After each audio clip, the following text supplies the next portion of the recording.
Hello. Yes, ma'am. Yes, ma'am. Good afternoon, ma'am. Good afternoon to all of you.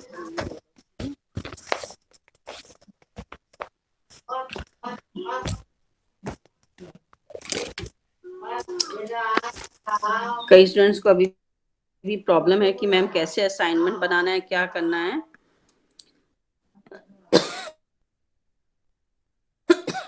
तो हमने बताया कि जो भी असाइनमेंट है आप लोगों का वो मैक्सिमम 5 पेजेस का होगा, दोनों साइड मिला के, बोथ साइड, और हैंड रिटन होगा और उसमें पीडीएफ फॉर्म में हमें मेल किया जाएगा। जो मेल एड्रेस हमने आप लोग को दिया है उसी मेल पे आपको भेजना है। और उसमें सीरियल सेक्शन, सबसे पहले section, serial number, roll number और नेम, वो आपका ओपन करने से पहले शो होना चाहिए कौन सा सेक्शन है। ठीक है। और जिसको जो यूनिट मिली है उसको उसी यूनिट में से बनाना है। उसके अलावा कुछ ने कहा, पूछा था क्या मैम हम 4th यूनिट में से बना सकते हैं? तो अगर 4th यूनिट में से आप बना सकते हैं तो आप बना सकते हैं। ठीक।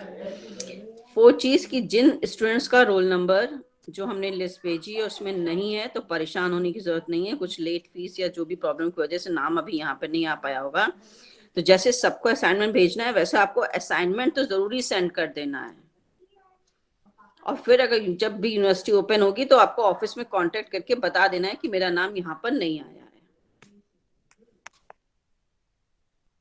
ठीक है। तो इसलिए ये काम आपको, असाइनमेंट मस्ट है कि सबको सबमिट करना है, चाहे आपका उसमें नाम हो उस सीरियल नंबर में। आपने अगर फीस जमा कर दी है तो हो सकता है लेट फीस के कारण आपका उसमें ज्वाइन ना हो पा रहा हो। ठीक है। तो इसलिए आपको अपना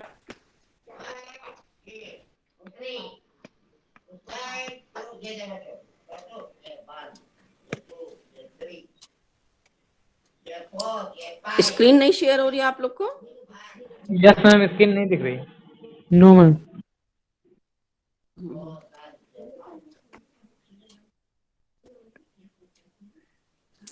सो आज हम लोग कर्वेचर, और तो किसी को कुछ नहीं पूछना है उससे रिलेटेड?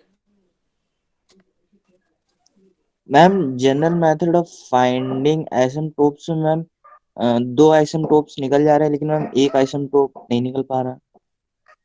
कौन सा नहीं निकल पा रहा है?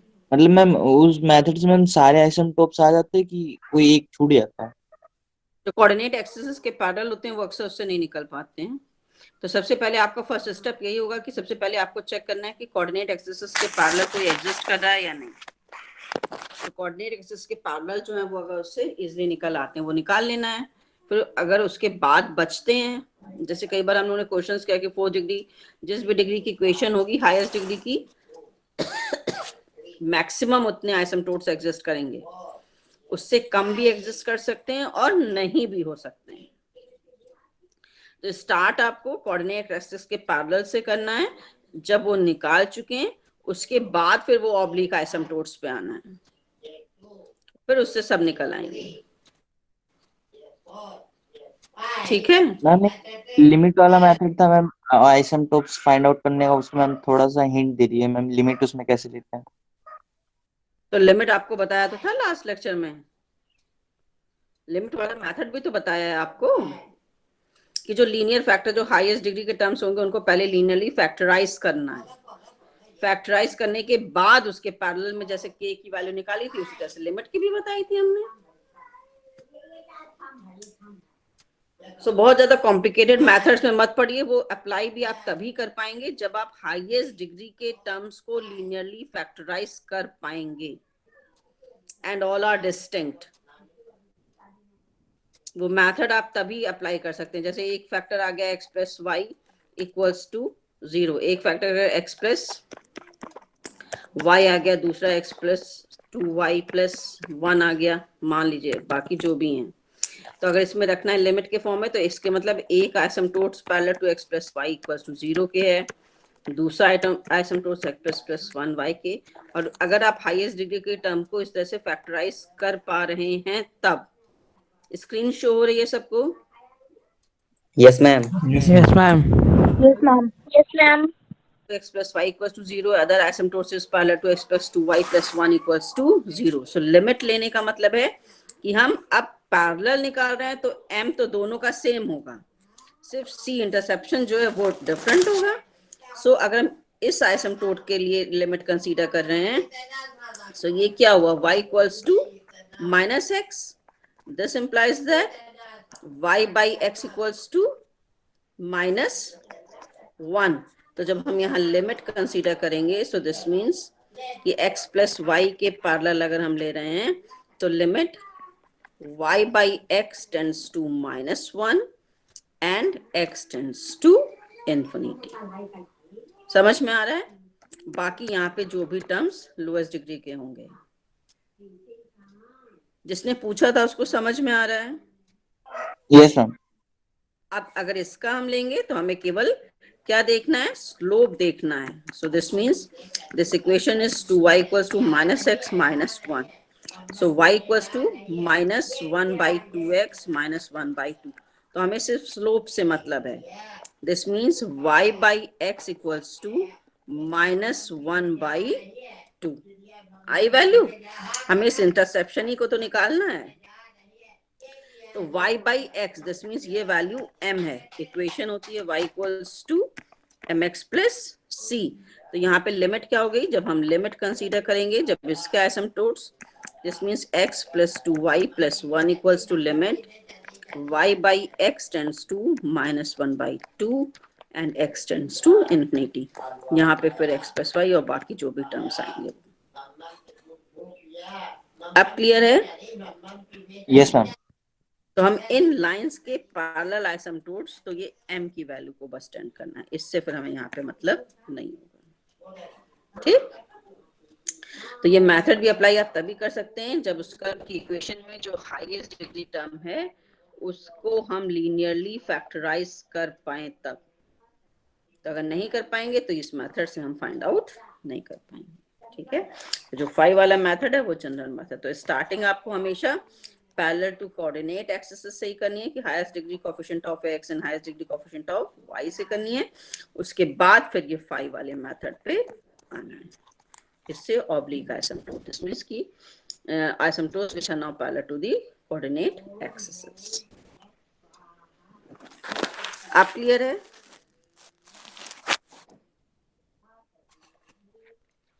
समझ में आया जिसने पूछा था? Yes ma'am. बोल दिया करिए बेटा, यहाँ सामने कुछ नजर नहीं आता है, सिर्फ आपकी आवाज सुनाई देती है. तो जो आपने पूछा अगर वो कॉन्सेप्ट क्लियर हुआ हो तो फिर हम आगे बढ़ रहे हैं. Yes ma'am. तो now आज हम कर्वेचर स्टार्ट कर रहे हैं. So curvature means simple the bending of curves, कि अगर हम किसी कर्व को इजीली बेंड कर सकते हैं तो जितना वो बेंड हो जाएगा वो उसकी कर्वेचर है. This means in this sense कहें straight line bending of curves. अगर हम स्ट्रेट लाइन का कहें तो स्ट्रेट लाइन इसको रो से रिप्रेजेंट करते हैं. सो दिस मींस कि अगर स्ट्रेट लाइन का कर्वेचर कहें तो स्ट्रेट लाइन का कर्वेचर इज इक्वल्स टू 0. ठीक. सो कर्वेचर डिफाइंड होता है एंगल ऑफ कंटीजेंस से. Angle of contingence. So angle of contingence का मतलब होता है कि मान लीजिए जो भी हमारे पास बेंडिंग ऑफ कोई भी कर्व है y equals to fx. अगर कार्टेशियन कोऑर्डिनेट सिस्टम में उसकी इक्वेशन हमें गिवन है, so y equals to fx. So when we have to draw the tangent at two neighboring points p and q. अगर हमने दो नेबरिंग पॉइंट्स p और q पर टेंजेंट ड्रॉ करी है. ठीक. सो मैम बच्चे ज्वाइन नहीं हो पा रहे क्लास में. बहुत लेट आते हैं तो बेटा बार बार उसमें कहाँ कोई ज्वाइन.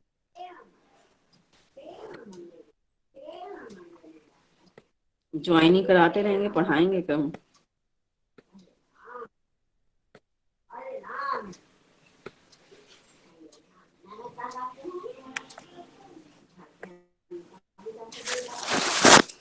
P and Q, अगर P and Q कोई दो नेबरिंग पॉइंट्स हैं, so and PT and PT dash कह दें, these are the tangents at P and Q. Then this angle TPT dash, angle TPT dash is said to be the angle of contingence. अब ये angle of कंटिजेंस जितना large होगा curvature उतनी ही ज्यादा होगी, और एंगल ऑफ कंटिजेंस जितना कम होगा, जिस मीन अगर हम यहाँ स्ट्रेट लाइन का करें तो angle of contingence is 0. This means ये जितना बेंड होगा एंगल उतना ही ज्यादा बड़ा होता जाएगा. सो दिस मीन्स कि अरे भाई बड़ा मुश्किल है, कोई पढ़ाए कैसे. आप लोग अभी तक अगर ज्वाइन करेंगे चलिए अब साथ में. सो जितना ज्यादा होगा उतना ही हमारे पास कर्वेचर ज्यादा होगा. So curvature is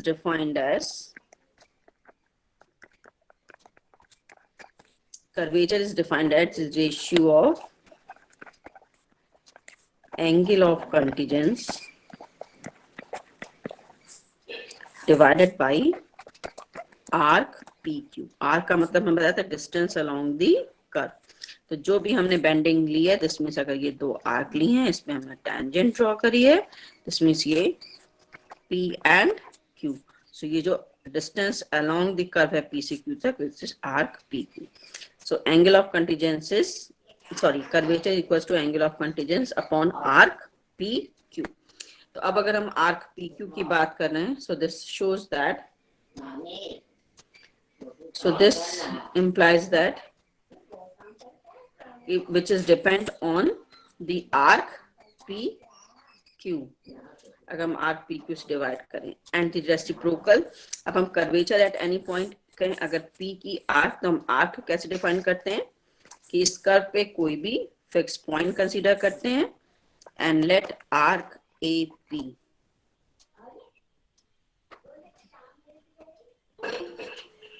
arc AP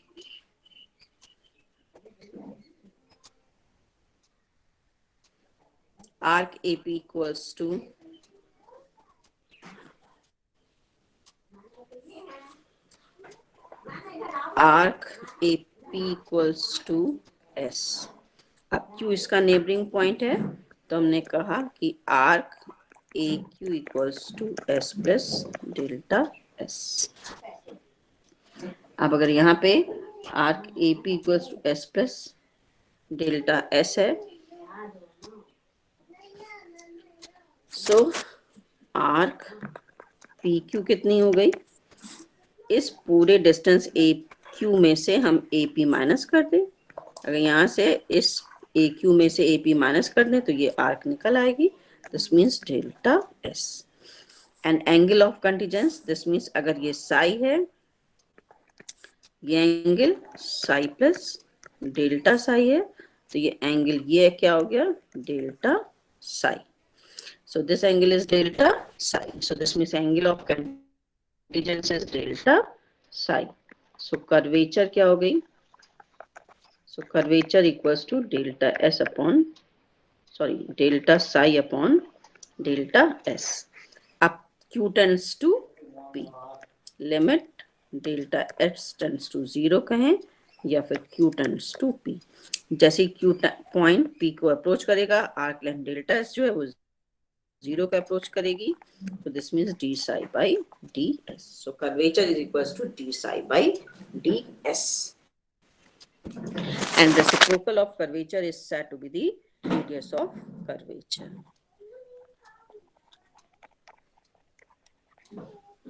Radius of curvature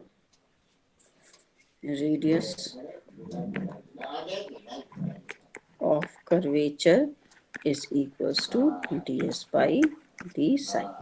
So radius of curvature is the reciprocal of the curvature at any point. So ये तो रेडियस ऑफ कर्वेचर है इंट्रिंसिक कोऑर्डिनेट सिस्टम में, क्योंकि रिलेशन किस में शो कर रहा है, एस एंड साई में.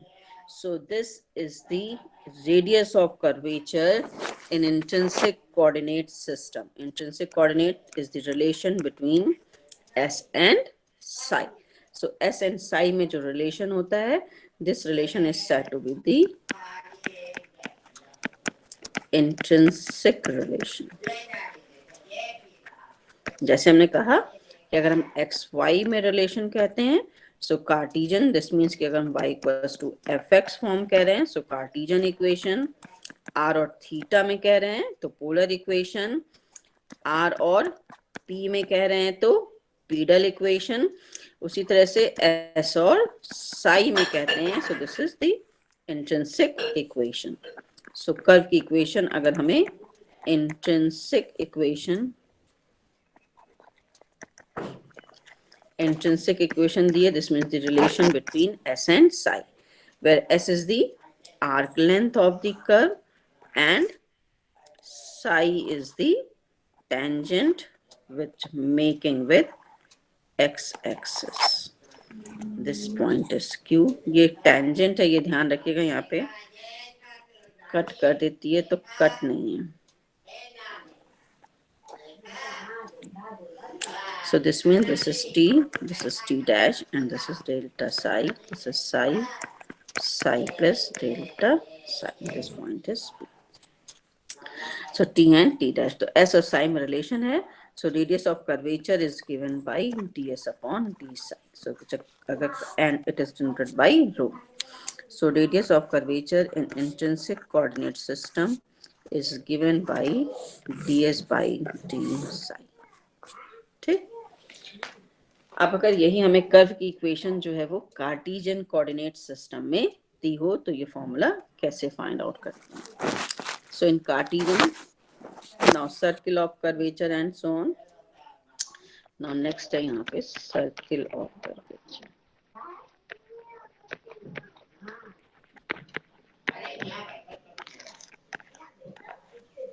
Circle of curvature. सो जैसे अभी हम लोग ने बनाया कि अगर हमारे पास ये कोई कर्व है, P एंड Q जो है वो कोई टू नेबरिंग पॉइंट्स हैं, this point is P and this P Q, कोई भी हमारे पास ये नेबरिंग पॉइंट्स हैं, ये angle psi and this angle is psi plus delta psi. तो curves radius of curvature at P, क्योंकि पॉइंट टू पॉइंट वेरी करती है, दिस मीन्स ये कोई fix point A. So when we draw the perpendicular at P and perpendicular क्या normal at P and Q, P और Q पे हमने normal draw किए, हमने माना कि ये दोनों नॉर्मल एक दूसरे को पॉइंट C पर कट करते हैं। ठीक, then C is said to be the radius of curvature. This is said to be the CP is the radius of curvature. CP is rho. अब C is the center of curvature. C is the center of curvature. अब इस C को centre मान के CP radius का जो circle draw करेंगे, इस C को सेंटर मान के इस CP रेडियस का जो हम सर्किल ड्रॉ करेंगे, that circle is said to be the circle of curvature at point P। वो हमारा पॉइंट P पे सर्किल ऑफ कर्वेचर कहलाएगा। तो centre, this C is said to be the center of curvature, this PC is CP is said to be the radius of curvature.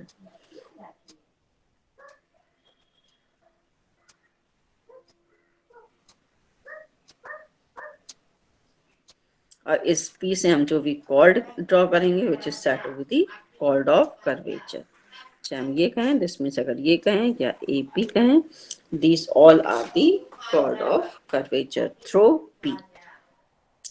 So center of curvature C, जो neighbouring points पे normal एक दूसरे को cut करते हैं, वो हमारा centre, ये radius CP radius of curvature, C को सेंटर मान के CP रेडियस का जो सर्किल ड्रॉ करेंगे which is the center of radius of circle of curvature at point P। तो पॉइंट P जो है वो वेरिएबल है, तो circle of curvature is variable point to point.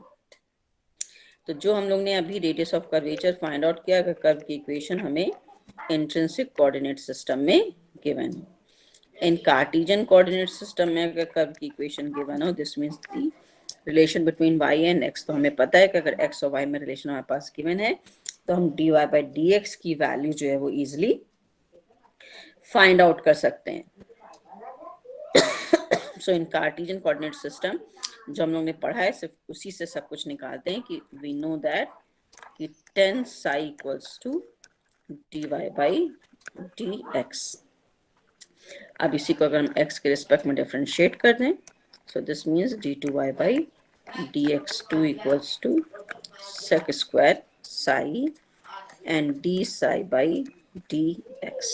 ठीक, इसी में अब हम चेन रूल लगा दें। sec स्क्वायर की जगह पे हमने 1 plus tan square psi substitute किया, d psi by dx, d psi by ds and ds by dx। तो d psi by dx, this means 1 plus tan square x, tan psi is dy by dx।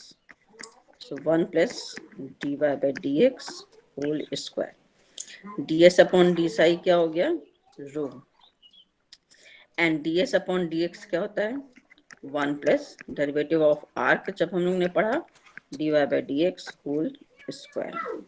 So this means, this implies that rho equals to 1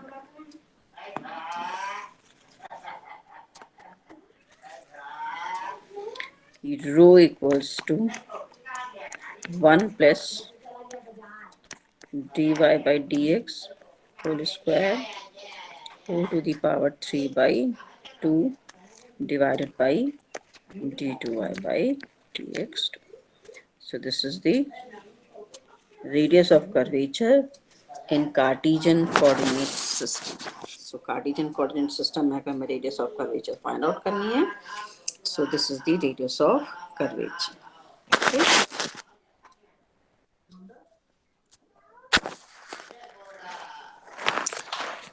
तो बाकी radius of curvature in implicit form, implicit form में this means कि अगर हमें curve की equation जो है वो कर्व की इक्वेशन जो है अगर हमें dy by कर्व की इक्वेशन अगर हम पैरामीट्रिक फॉर्म में दी हुई है, this means x equals to xt, y equals to yt। तो सिंपल है, हम dy by dx is find out by dy by dt divided by dx by dt। Substitute करिए अगर कर्व की इक्वेशन पैरामीट्रिक फॉर्म में है।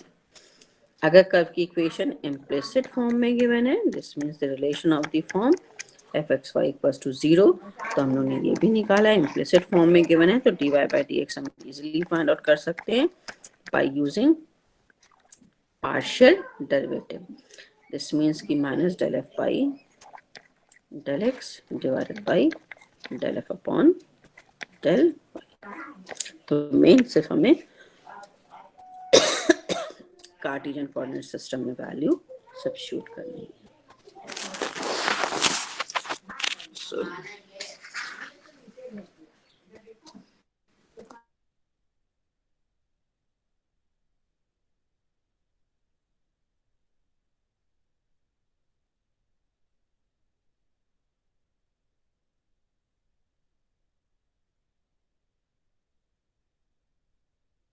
by 2 plus a sin psi and sec square psi। तो अगर मेरे पास कर्व की इक्वेशन जो है वो गिवन है, तो दिस मीन्स दिस रिलेशन किस फॉर्म में गिवन है हमें, इंट्रिंसिक कोऑर्डिनेट सिस्टम। सो इंट्रिंसिक कोऑर्डिनेट सिस्टम में अगर हमें गिवन है तो हमें सिर्फ क्या करना है, radius of curvature find out करनी है। दिस मीन्स कि we have to find ds by d psi। सिर्फ हमें इसको साई के रिस्पेक्ट में डिफरेंशिएट कर देना है and we get the radius of curvature. So differentiate कर दीजिए, a log cot pi by 2, so a upon cot pi by 4 minus psi by 2।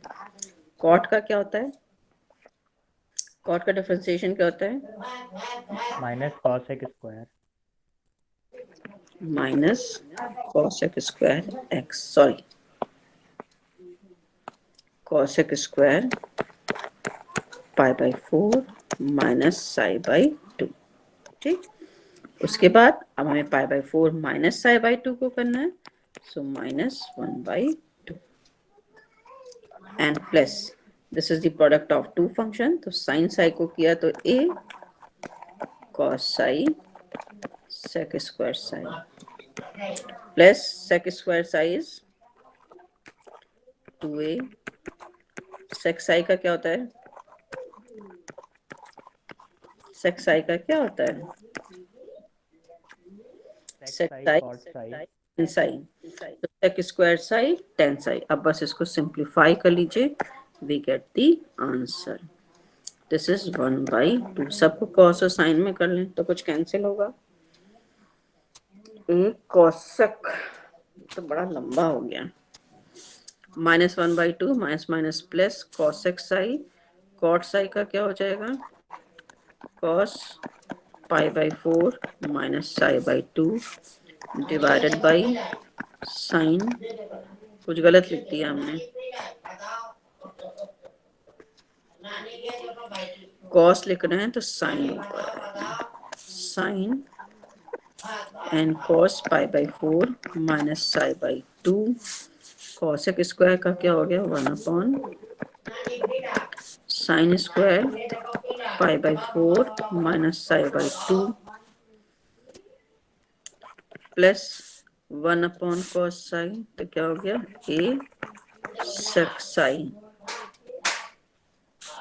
And plus यहाँ पे क्या आएगा 2a स्टेप में करें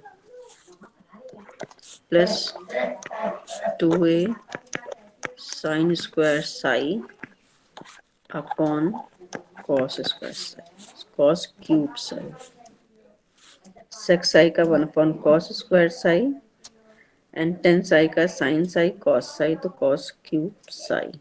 चेक करते रहिएगा कैलकुलेशन। तो यहाँ से हो गया साइन कैंसिल आउट, तो ये 2 cos साइन, तो इसको क्या लिख सकते हैं 1/sin 2 साई, तो sin 2 साई sin 2a होगा कि नहीं,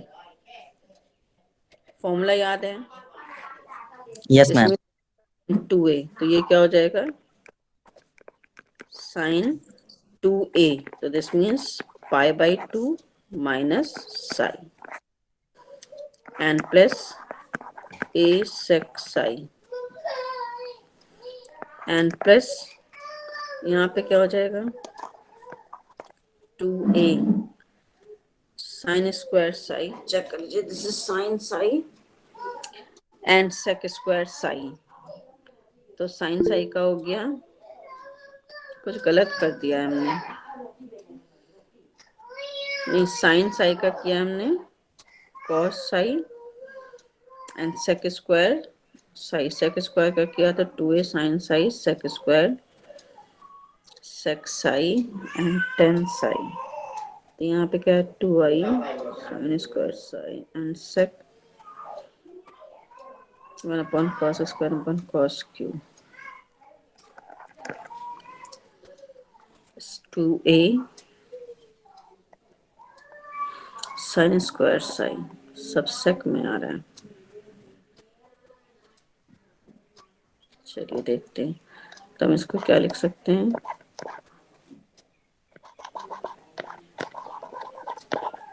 tan square Sai into sec Sai. tan square Sai तो लिखें पहले एंड sec साई, यहाँ क्या होगा sin π/2 minus psi equal to cos psi, cos yes psi ma'am. Is sec psi, sec ये साई। सब वहाँ पे ए भी आएगा। हाँ a sec साई, सब sec साई में, तो सबको sec साई में कर लें, this is 2a tan square psi is 1 minus, नहीं sec square psi minus 1 yes plus ma'am. 1 plus tan square psi sec square psi minus 1। Check करते रहिएगा calculation, this is 2a sec psi plus 2a sec cube psi minus 2a sec psi. अच्छा तो ये cancel हुआ. This is equals to 2a sec cube psi. So the radius होता है, जितना simplify कर सकते हैं करते रहेगा, जो हमारे दिमाग में आया है वहां तक हमने किया है. Rho equals to 2a sec cube psi is the radius of curvature. तो सिंपल है कि अगर कर्व की इक्वेशन हमें इंट्रिंसिक कोऑर्डिनेट सिस्टम में गिवन थी तो direct we apply the formula rho equals to ds by d psi. Next is the radius of curvature अगर कार्टेशियन कोऑर्डिनेट सिस्टम में. अगर यहाँ पे हमें कर्व की इक्वेशन जो है, सेकंड वाले में हमें कर्व की इक्वेशन जो है वो कार्टेशियन कोऑर्डिनेट सिस्टम में गिवन है, so we have to find the radius of curvature by the formula y equals to a log sec x upon a. तो सिंपल dy by dx और d2y by dx हमें find out करना है. क्या आएगा? तो बहुत लंबा हो जाता है. a upon sec x upon a. sec x को किया तो sec x अपॉन a, चलिए तो छोटा हो गया, tan x upon a into 1 upon a. sec x cancel out, a is cancel out, this is equals to tan x upon a. And second derivative की भी जरूरत है हमें. सो tan x का क्या होगा? sec x, यही तो होगा tan x 1 plus. Yes ma'am sec square ही होगा. Sec square. स्क्वायर लिख रहे हैं, चलिए sec square a into 1 upon. So radius of curvature बस यहाँ पे वैल्यू सब्स्टिट्यूट करके इसको सिंप्लीफाई कर देना. dy by dx whole square whole to the power 3/2 divided by d2y by dx. So this is the radius of curvature in Cartesian coordinate system. तो सिर्फ अब हमें यहाँ पे वैल्यू सब्स्टिट्यूट करनी है. 1 plus tan square x by a whole to the power 3/2 divided by a numerator में गया, this is sec square x upon a. so ये तो बहुत आसान हो गया है. 1 plus tan square x upon a is sec square. This means a sec square x upon a whole to the power 3/2 divided by sec square x upon a. तो ये क्या हो गया? a sec cube x upon a divided by sec square x upon a. So you cancel. This means a sec x upon a. So this is the radius of curvature in Cartesian coordinate system. बाकी सब में वही है. ये parametric form. Ma'am radius of curvature से हम लोग circle of curvature की इक्वेशन भी फाइंड कर सकते हैं. हाँ फाइंड आउट करते हैं, आगे बताएंगे sir. Okay ma'am.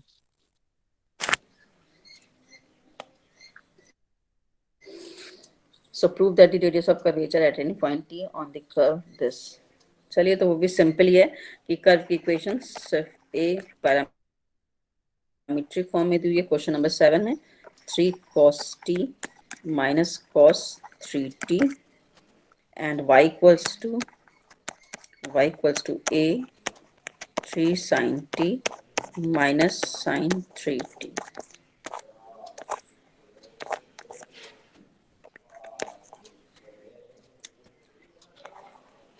Minus sine 3t. So x और y की वैल्यू हमारे पास ये गिवन है, तो हमें शो करना है कि radius of curvature is 3a sin t. तो सिंपल है. उसी तरह से फाइंड आउट करना है कि dy by dx की वैल्यू हमें फाइंड आउट करनी है.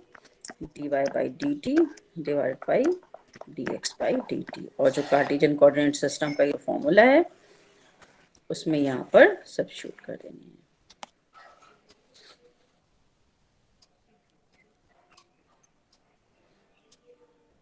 बाकी तो सब ऐसे ही. Show that the ellipse this radius of curvature is this length of perpendicular from the छोटा radius of curvature. चलिए निकालिएगा फिर देखते हैं. Radius of curvature in point on this is twice the part of the normal intersected between एक ही तरह के हैं सब. Now next is radius of curvature for pedal equation of a curve. So radius of curvature is radius of curvature for pedal equation of a curve. For pedal equation of curve. So pedal equation, this means कि relation between P and R. जो भी हमें curve की equation दी हुई है वो P और R में दी हुई है. तो सिंपल उसमें प्रूफ में इतना सिंपल था कि जब हम लोग ने पीडल इक्वेशन फाइंड आउट करी थी तो उसमें एक रेडियस वेक्टर ये रिलेशन फाइंड आउट किया था psi equal to theta plus phi, where psi tangent makes an angle with axis, theta is the radius vector makes with axis, and phi is the angle between tangent and radius vector. तो ये relation जो है वो exist करता है.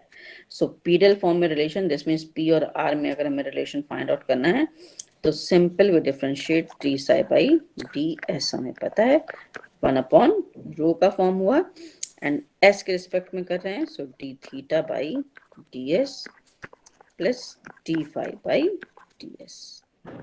अब जो values हमें नोन है उसी के टर्म्स में जो है हम value D psi by D S का मतलब हुआ 1/रो. D theta by D S जो हम लोग ने डेरिवेटिव ऑफ आर्क निकाले थे, so this is the value of sine phi by R. And this d phi by ds can be written as d phi by dr and dr by ds by using chain rule. So 1/ro equals to sin phi by r and dr by ds, derivative of arc, this is cos phi by r and d phi by dr. So this can be written as 1/dr by नहीं r नहीं आएगा, dr by ds में r नहीं आएगा. यही तो था निकालने का तरीका, याद करने का मतलब था tan phi equals to r d theta by dr. So इसको याद करना है sin phi बाई cos phi और दोनों में ds कर देना. तो cos phi is dr by ds is cos phi. तो 1/r अगर हम यहाँ से कॉमन ले लें, सो this is sin phi plus r cos phi d phi by dr. Up this expression can also be written as derivative of r sin phi. ठीक, product of two function differentiate करेंगे आके respect में, तो sin phi plus r cos phi d phi by dr. r sin phi हमें पता है perpendicular होता है dp by dr. So this is the value of rho. This implies that rho equals to r dr upon dp. So this is the pedal radius of curvature in pedal form. कि अगर हमें curve की equation जो है वो pedal form में given हो, then this is given by this relation. तो ये सारे फॉर्मूले आपको याद रखने हैं कि कर्व की इक्वेशन है pedal form या किस भी फॉर्म में given है. नेक्स्ट अगर पोलर कोऑर्डिनेट्स में गिवन है, इन पोलर कोऑर्डिनेट्स, तो पोलर कोऑर्डिनेट में गिवन हो तो सिंपल दिस मीन्स की relation between R and theta. So हम डायरेक्ट फॉर्मूला लिख रहे हैं, पीडल इक्वेशन से ही फाइंड आउट करते हैं, इसी इक्वेशन से फाइंड आउट करते हैं जो हम लोग ने पोलर कोऑर्डिनेट में पीडल इक्वेशन पढ़ी थी. This means 1/r to the power 4 dr by d theta whole square. So 1/p square, इसी से हम फाइंड आउट करते हैं. And radius of curvature in this case is equals to r square plus dr upon d theta whole square whole to the power 3/2 divided by r square plus 2 dr by d theta whole square minus r d2r by d theta. So this is the radius of curvature when the equation of curve is given in polar coordinate system. तो हमें curve की equation जो है वो polar coordinate system में given हो, then we use this formula. वहाँ पे r⁴ भी आएगा क्या क्या चीज? फॉर्मूले में? आपकी आवाज क्लियर नहीं आ रही है. मैम फॉर्मूले में मैम कह रहे हैं r⁴ भी आएगा क्या कहाँ पे r to the power 4? Numerator में? नहीं, r स्क्वायर है. Okay ma'am. सो सिंपल कोई भी कंसीडर करें, शो दैट दी कर्व ही नहीं, क्या लिखा है कुछ समझ ही नहीं आता है. Radius of curvature curve for r equals to a1 minus cos theta. तो शो करना है radius of curvature is 2/3 √2a. So simple 1 minus cos theta. So फॉर्मूले में सब्स्टिट्यूट करना है polar coordinate. So dr by d theta is a sin theta and d2r by d theta 2 is a cos theta. Find out कर लीजिए simple. r square means a square 1 minus cos theta whole square plus dr by d theta whole square a square sin square theta whole to the power 3/2 divided by, अब इसी फॉर्मूले में रख रहे हैं r square plus 2 dr by d theta. So r square a square 1 minus cos theta whole square plus 2 times dr by d theta whole square a square sin square theta minus r d2r by d theta 2. So r भी है, so r means a 1 minus cos theta into second derivative a cos theta. बस इसी को simplify कर लीजिए, we get the answer. So numerator को किया तो क्या आया, a square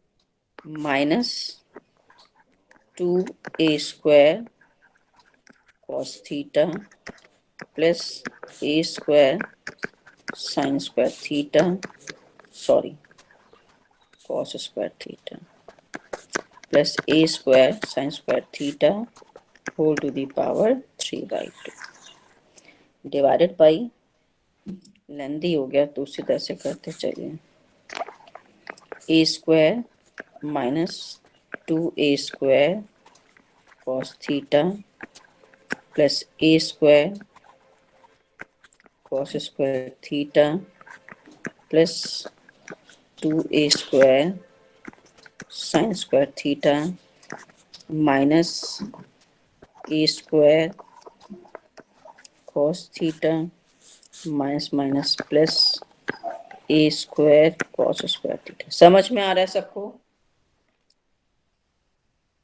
Yes, समझ में ma'am.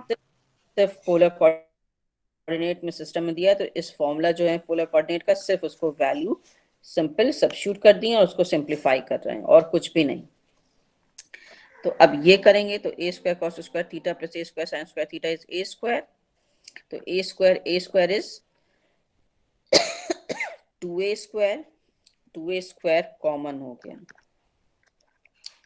So 2a square whole to the power 3/2 and in bracket 1 minus cos theta whole to the power 3/2. Clear है ना? 2a स्क्वायर कॉमन लिया तो 1 minus cos theta. डिनोमिनेटर में क्या हुआ, डिनोमिनेटर में क्या हुआ, a square cos square theta, a square cos square theta, 2a cos square theta, 2a cos square theta, 2a sin square theta. So this means this is 2a square.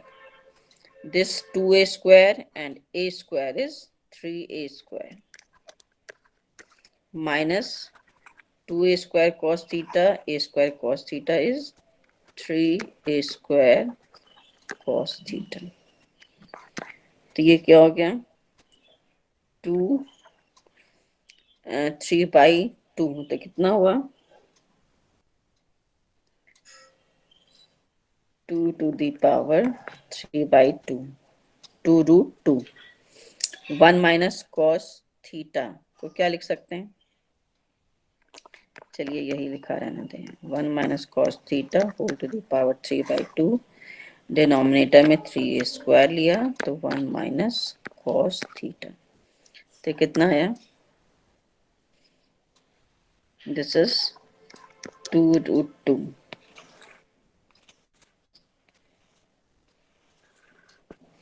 ये कितना आया, which is equals to 2√2 by 3a स्क्वायर, ma'am a cube भी आएगा, sorry एक ए दिया, तो यहाँ पे फिर a आ गया,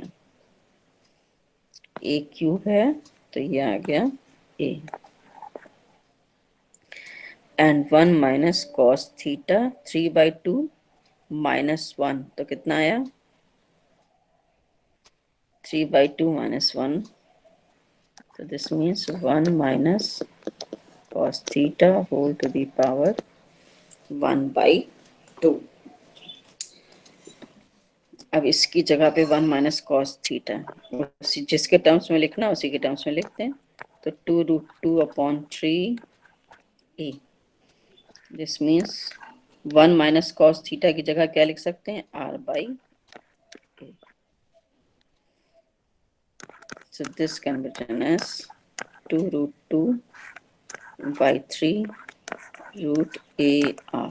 So this means 2/3√2a. ठीक है, so जिस फॉर्म में पूछा गया है उसी फॉर्म में लिख, और कई बार आसान हो जाएगा, थोड़ा सा कैलकुलेशन छोटा हो जाएगा अगर यहीं पे हम लिखते हैं कि r इक्वल्स टू क्या हो जाएगा, 1 minus cos theta, this means क्या होता है, 2a sin square theta by 2 लिख सकते हैं, तो यह चेंज करके भी शायद छोटा हो जाए, सो r के टर्म्स में लिख सकते हैं. चलिए ठीक है, जो मेथड स्ट्राइक करे उससे कर सकते हैं. सो this is the radius of curvature in polar coordinate system. चलिए और भी मेथड हैं फाइंड आउट करने के, वो आप कल पढ़ेंगे. किसी को कुछ पूछना है इसमें,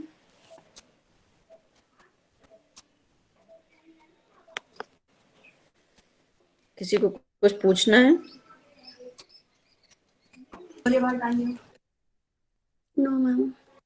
चलिए कल, हाँ एक चीज ही बता दीजिए, आप लोग 9 से 10 पढ़ सकते हैं, 9 से 10 सब लोग खाली हैं, P2 M2 वाले दोनों, नो मैम, नो मैम.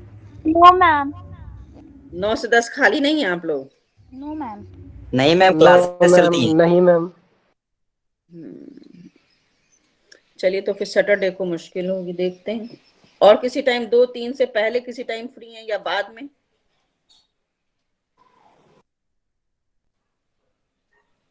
चलिए ठीक है, तो फिर सैटरडे को देखते हैं क्लास को. मैम 8:30 से 9:30 कर दीजिए. सब लोग एग्री होंगे 8:30 से 9:30 पे? No ma'am, no ma'am, no no ma'am. Yes ma'am. No ma'am. No ma'am, चलिए 9 बजे. ठीक ठीक ठीक. इतनी देर तक तो सोते हैं. इसमें